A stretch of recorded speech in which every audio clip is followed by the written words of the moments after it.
From Color 10 News and Fox 49, this is Crime Traveler, a look back at criminal acts in the Ozarks and the news investigations that followed them. I'm Tony Nguyen. For this episode, I sat down with former Color 10 anchor Joe Daues, who worked in the journalism field for about 25 years before hanging up his journalism jersey to become CEO for the Breast Cancer Foundation of the Ozarks. Joe tells me the process of how a newsroom reacts to breaking news and the different stages in which the media reports it.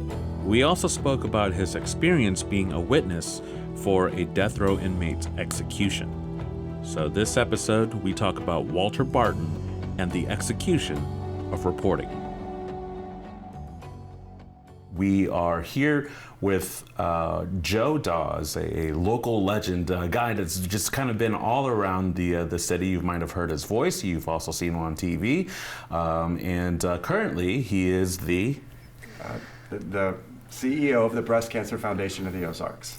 Awesome. And switching from reporting and things like that, and then doing something like this, why the big change?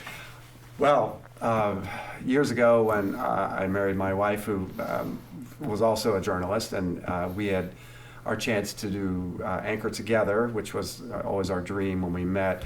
We started a family, and everything started skewing earlier in the day. And most news people are second shifters, right? We don't go to work until 2 p.m. So as we did that, my wife first said, I can't stay up late anymore. We had a little side business at that point. So she got out of the business and then said, you need to also, because I was up till, 11 o'clock, midnight most nights, and the kids are getting up at 6, 7, and then they started going to school. So had to make a change. So I got out of the TV news business, and after a couple of jobs in different companies, like startup companies, and kind of caught the entrepreneur bug, and got a call and said, the director said, I'm leaving this position, would you be interested? And I thought, yeah, chance to go to work and do something good every day and feel good about what I do, and absolutely. So journalists are the same way, right? We hold ourselves to higher ideals, and so I think nonprofit work is the same. Yeah. And when did you begin your journalism journey? Well, probably it would have been a couple of years after I got out of college. I was a senior in college and really had no idea what I was going to do. Changed majors a few times and decided, went to a TV newsroom in Kansas City my senior year and caught the bug. So I went to broadcasting school in St. Louis, and through Maryville University up there, and then got a job in radio news because I knew I think I knew senior year of college that I wanted to be on the news. I wanted to report the news. I enjoyed telling stories. That's really what we all do in television news anyway. So it would have been 1985, a very long time ago. Gotcha, 1985. Well, today's story, we're talking about a story that happened in 1991 in October with a certain man named Walter Barton. Walter Barton was living in a trailer home at the Riverview Mobile Home Park in Ozark, Missouri. The park was operated by then 81-year-old Gladys Kuehler.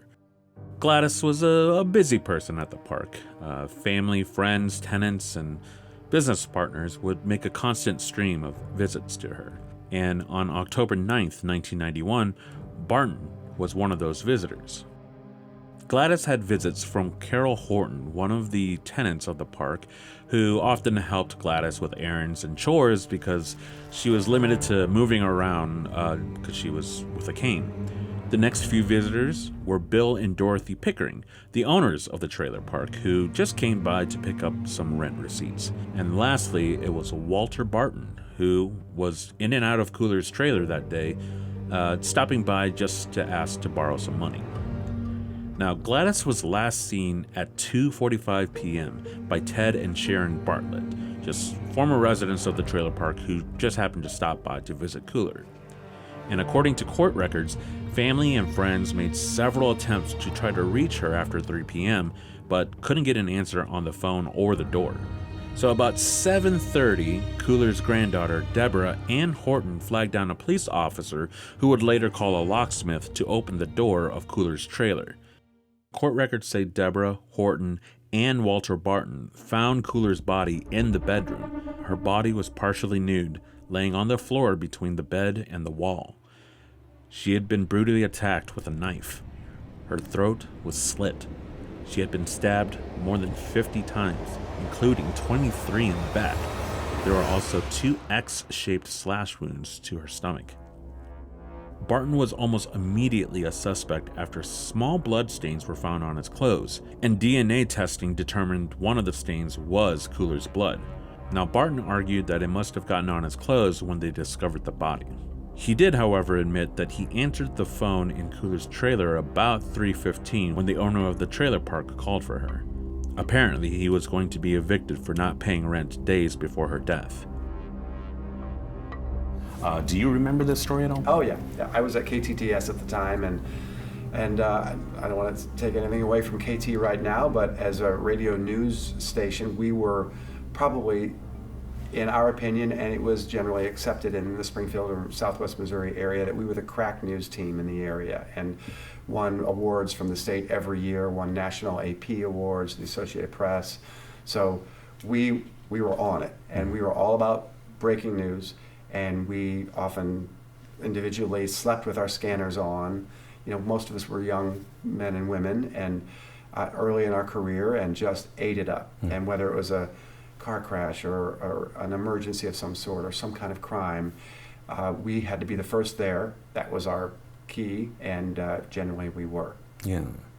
And so I'm sure that you guys were listening to the scanner whenever the first few calls about a certain crime that might be happening in Ozark. Is that right? Yeah, this was an interesting, and I remember the evening because there was a few of us, I can't remember how many, maybe 3 of us in the newsroom at the time, and we heard the report come over the scanner, and we made rounds calls every night to 30 plus sheriff's offices anyway, and I think this happened before that, and we knew the sheriff, we knew the sheriff's deputies, but this was a city case, and cities were a little closer to the vest about what was happening.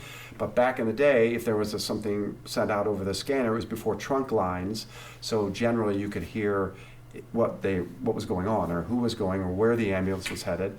So one of our guys left and went down to the scene because we heard what was going on, and sure enough, it was a murder.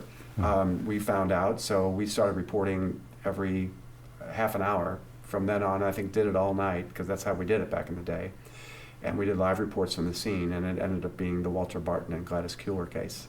Yeah, so do you remember the details of how that just kind of story unfolded, and kind of the process of, like, after reporting on the crime, the time gap, and then suddenly we're starting to get details and kind of piecing the pieces together, and delivering that to our viewers and Yeah, so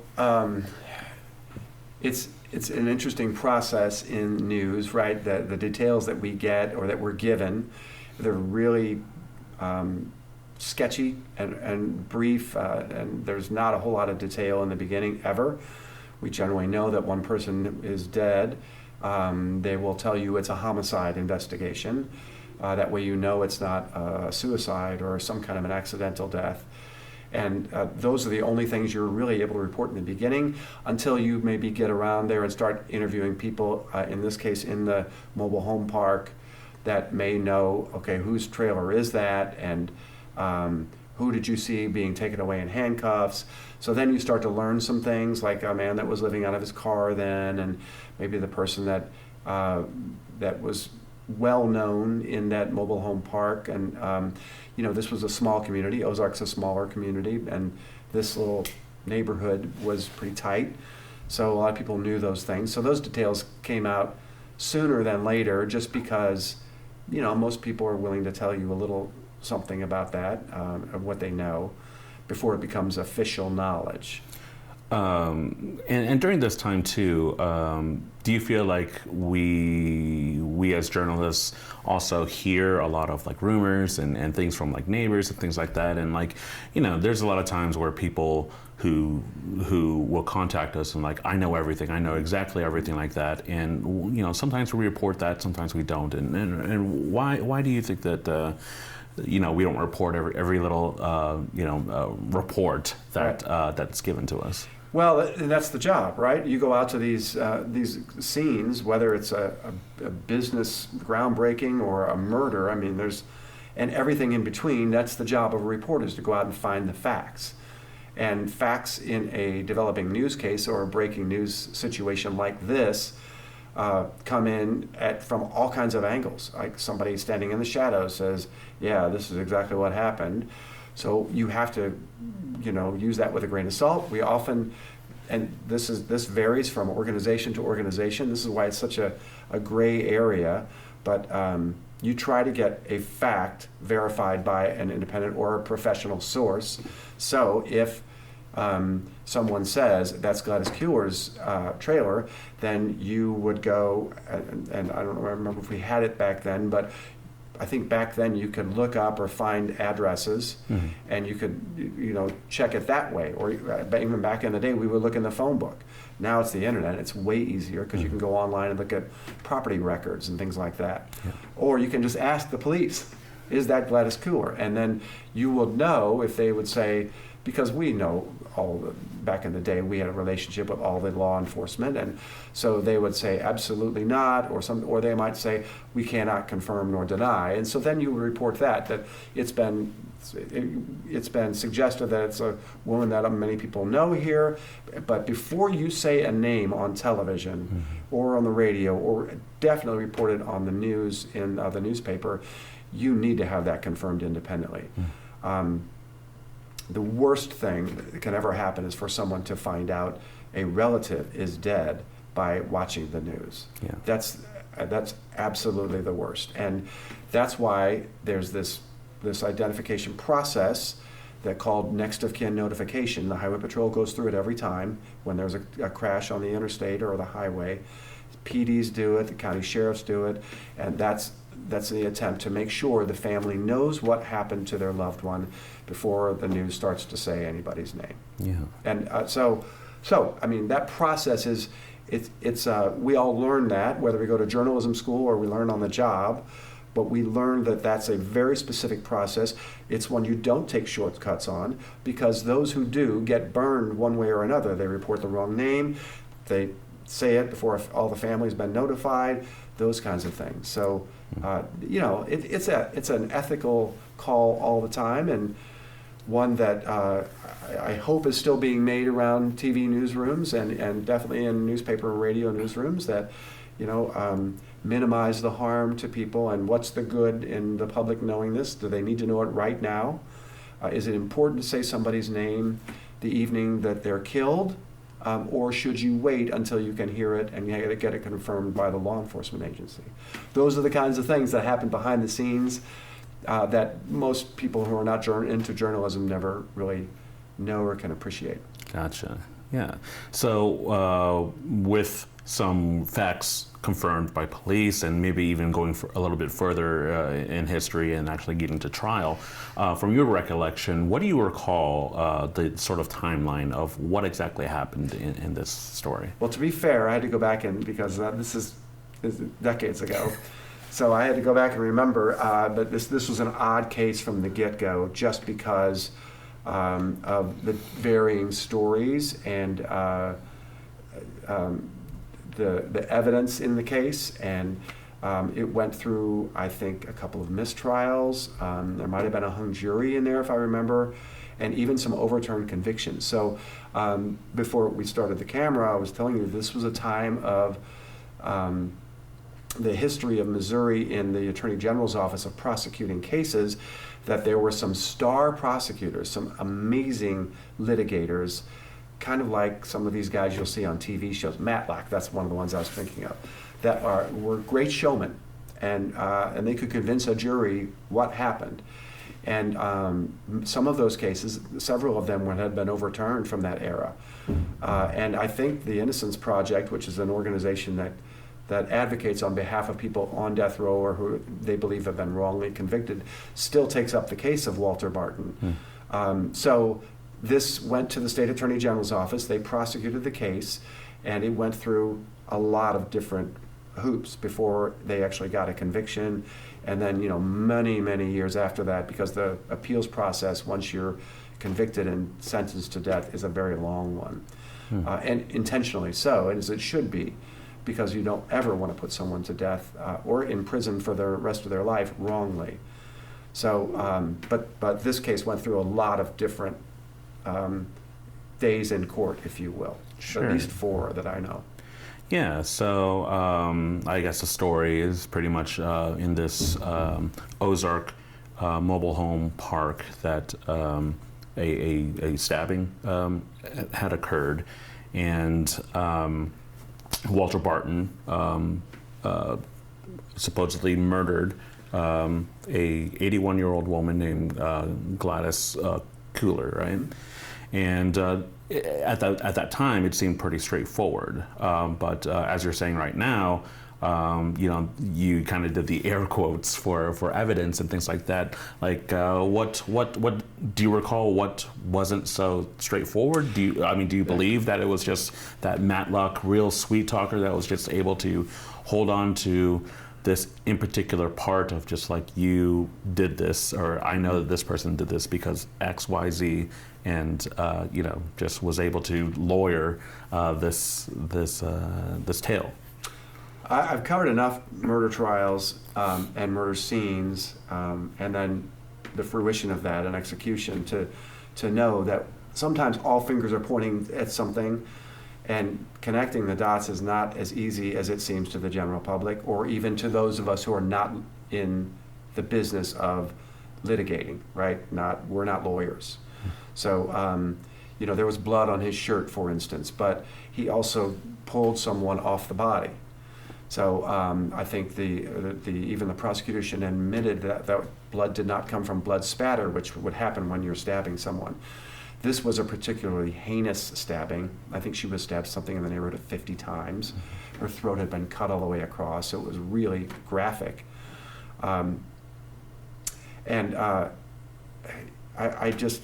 There's a lot of ways, just like those of us who are into data now, and you hear about data and information that comes from corporations and numbers, that can be manipulated a little bit to look one way or another. Sometimes in the world of evidence, it can look a certain way, and unless it's a balanced argument between the prosecution and the defense, then it's hard to really show that to a jury. And when an 81-year-old woman is stabbed that many times and that horribly, and suffers that much of a horrible death, it's difficult to sit on a jury like that and maintain your composure and your unbiasedness. So, and I say evidence with quotes because only because it has been, in this case, it has gone through so many different court cases. There have been overturns, and because the Innocence Project has cast such light on some of the evidence that was used. So, do I think it was a right or a wrongful conviction? I don't think I'm qualified to make that statement.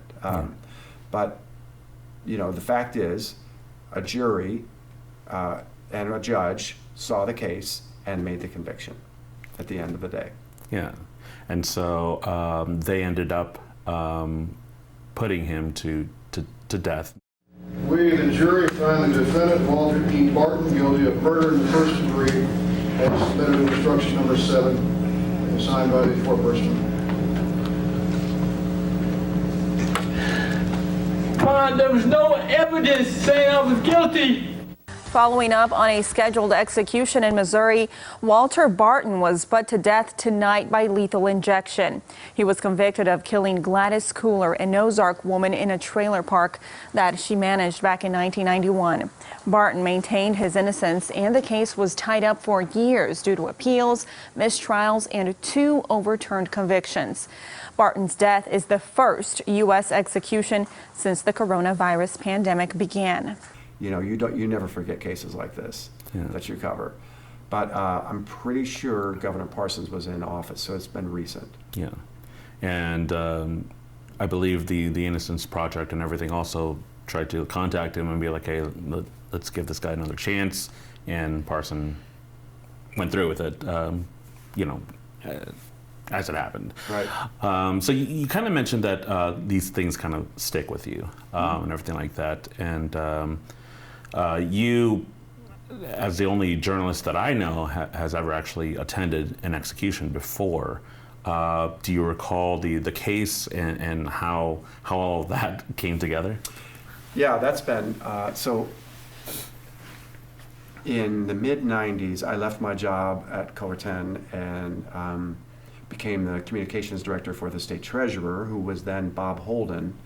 This is before Bob was governor. And a friend of mine left the position and said, hey, you should come up here and try this. And I thought, because I loved politics and I was very interested, we'd go up and cover the session every year, and I was the guy. So I went and got the job and loved it. Man, I'd learned so much about our state and the process of laws and everything up there. It was a fantastic experience for me.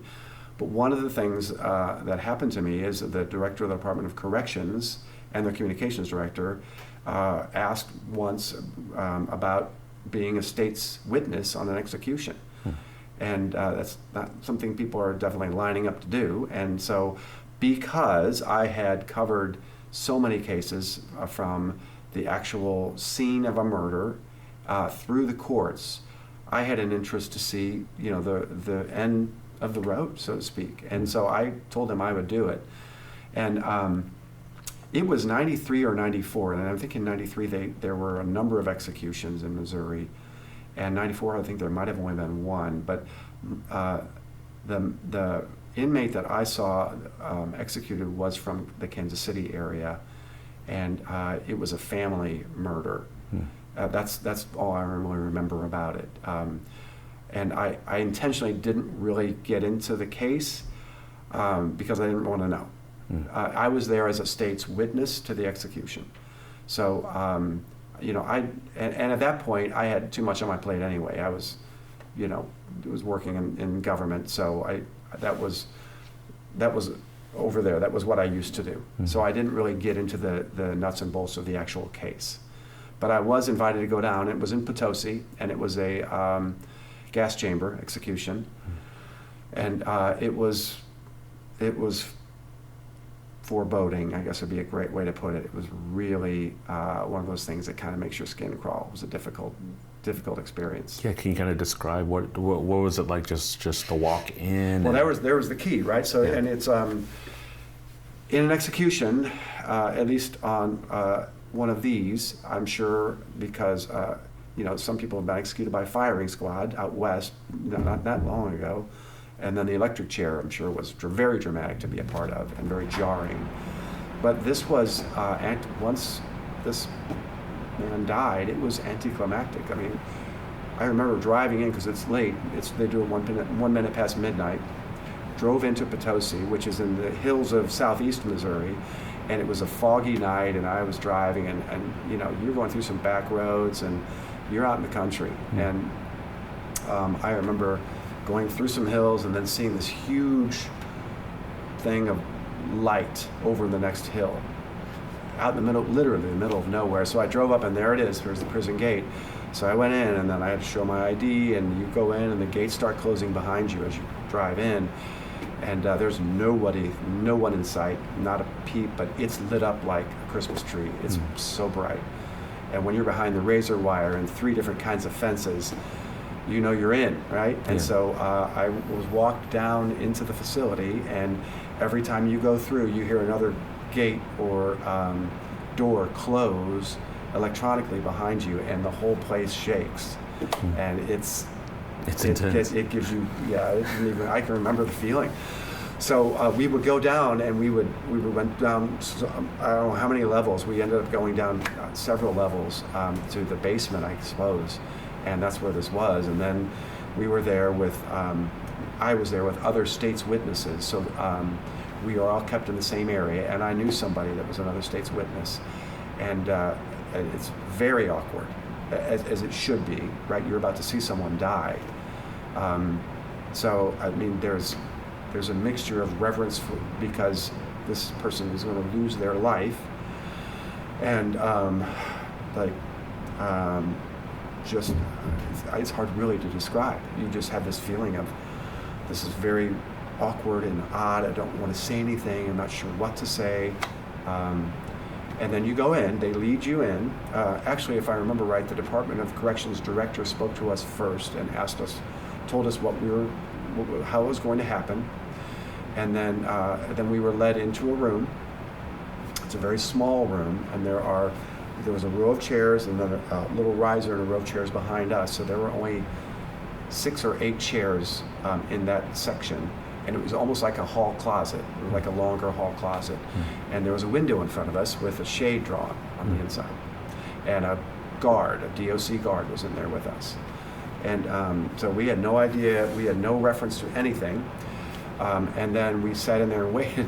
It was so quiet that I remember hearing the guard's stomach churn.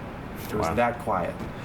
So we all sat in there and we just sat. You don't say a word. It's really interesting.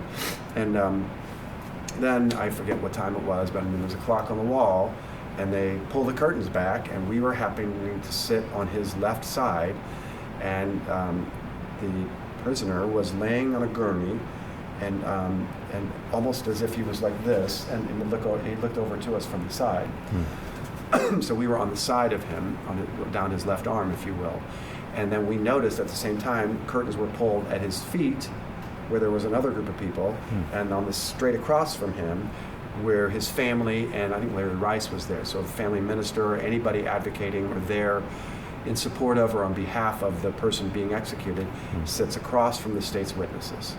So we can see them, and if we look over, we can see, I think it's the victim's family that sits at the feet.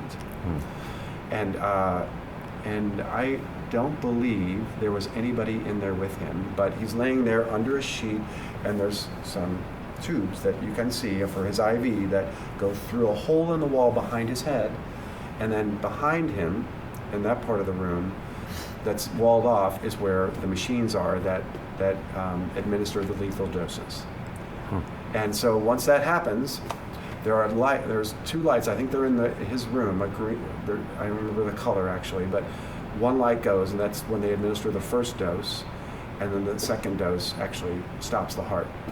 And so I remember as the curtains open, we looked across because you're oriented. You didn't know where you were and where everybody was, and he looked over at us really quick, and then looked over and recognized some faces on the right side, and mumbled something to them, like "I love you" or "I'm sorry." I don't remember exactly what. And they waved, or there was some interaction. And then I don't even think he looked over his feet, but it was relatively quick. The dose was administered, and he closed his eyes, and I think he coughed briefly, and then the second light went on, and we all sat there for, I don't remember what it was, 4 or 5 minutes, I think, in extremely awkward silence, looking straight across at other people who were witnessing the same thing. And then the guard heard through his earpiece, okay, they had pronounced him dead, his heart had stopped beating, so they closed the curtains and then walked us out, and we had to sign the death certificate. Wow. That was it. And, and then they say, okay, thanks for being here, good luck, go on home. Just shoot away. Yeah. But thanks for your help. So it was really, it's nothing natural about it. Nothing as it should be, but it's very. I wouldn't say it's jarring. It's just one of the most odd experiences I think I've ever been through in my life. Yeah, I mean, you paint quite the picture in my head, and I'm sure it's something that's probably stuck with you quite a bit, since considering you remember so many details and things like that. Yeah. Do you recall a smell or anything like that? No.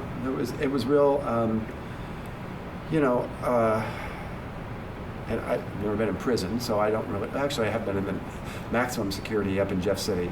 I just walked through the yard. But it was just a institutional clean smell, if you will, you know? Yeah. And I don't want to get too graphic for the viewers, but, you know, I've covered, in Ozark, of course, I've covered deaths where people were burned and where decomposing bodies were found, and you know, sometimes the sense can be overwhelming. Sure. For death, but this was just it was very clinical. Okay. Might be a good way to put it. As a journalist, and for probably the both of us, I mean, we are exposed to that type of stuff a lot. Do you feel like you've been kind of desensitized to that? I mean, I'm sure it sticks with you as something you've never experienced before. Yeah. But I mean, what you painted in my head opposed to what I've seen out in the streets and I've reported, it seems like this though terrible and you know, it's up to you if it's justified and what have you, but. It just seemed, I guess, more cleaner and just humane. Yeah, it's been described as that, so yeah. That's why I use that word. I've heard people say that. Yeah. Some family members of victims have said that's too humane for the way my relative was killed. Yeah. You know, how they lost their life, but you know, that is the process. It's been inhumane for decades and decades, right, in different countries, and and taking a life, whether you want to call it humane or not, it's still taking a life. Yeah. At the end of the day, and you know, that's the job, though, right? I mean, that's you go there to stand there and be a witness. That's the job of the journalist. Yeah. Do you feel that? Well, I should ask, is that the only execution you've been? Yeah. Been to? Gosh, that was enough. I jumped out of an airplane once. Not going to tempt fate. I think this was enough for me. Yeah. But it was, yeah, it's a lot.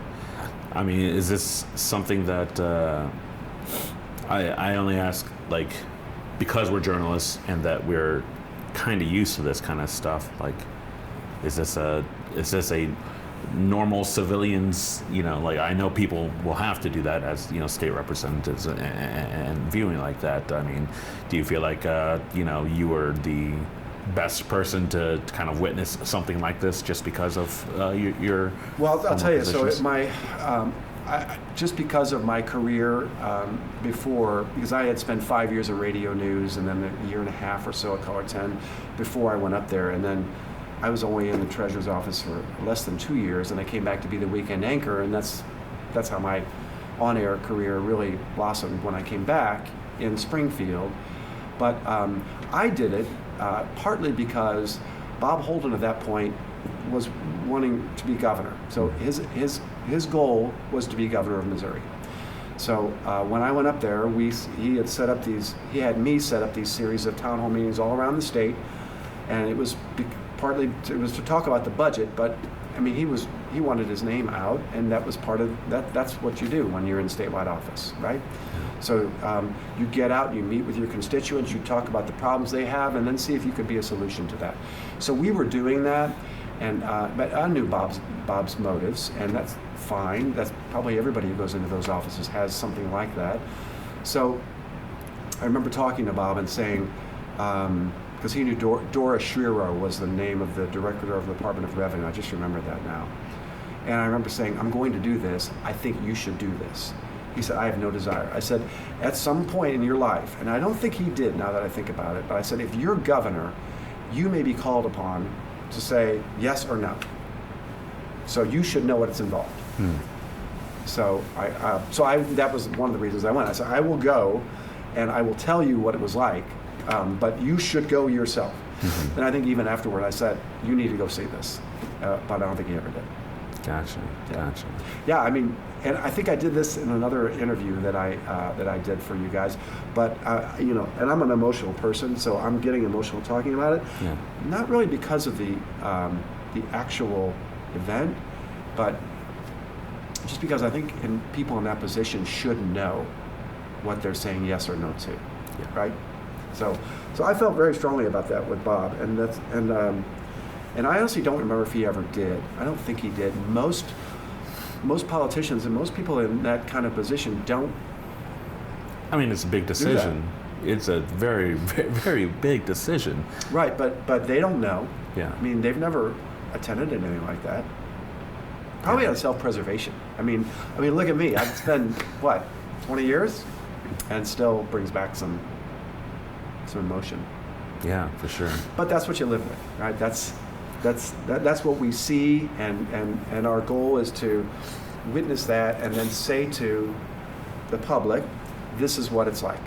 This is what happened, right? Mm-hmm. And this is what you're trying to pursue, or what you're trying to prevent, and things like that too. It's just education. Well, because, even to this day, the death penalty is, we've waffled back and forth on it forever in this country, and so, do we or don't we? And you know, as a Catholic, we believe in the sanctity of life, so that goes to the death penalty, right? Yeah. So, I mean, eye for an eye was the Old Testament, but there's so many different opinions on this. I've tried my hardest not to, and you cannot do this, by the way, as a journalist, to jump on one side or the other, because your job is not to make an opinion, or not to say your opinion. Your job is to take your opinion, set it over here, and then say, here's what happened. And so that's what I did, and hopefully what I relate today, because that's about as down the middle as you can get. Yeah, for sure. So how long were you, I don't think we talked about how long you were a journalist before jumping out of it. I want to say I did like 25 years. So I did 5 years in radio, and then in 94, I think I came back here. So I was here till, I co-attended until 02, and my wife and I moved down. I was at Fox in Tulsa for a short time.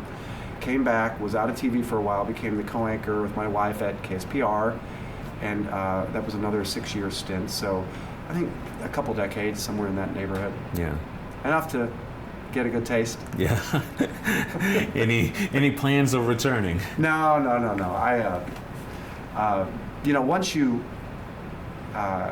start to do something, and you work in the nonprofit world, you kind of get such a full heart. It's hard to go back.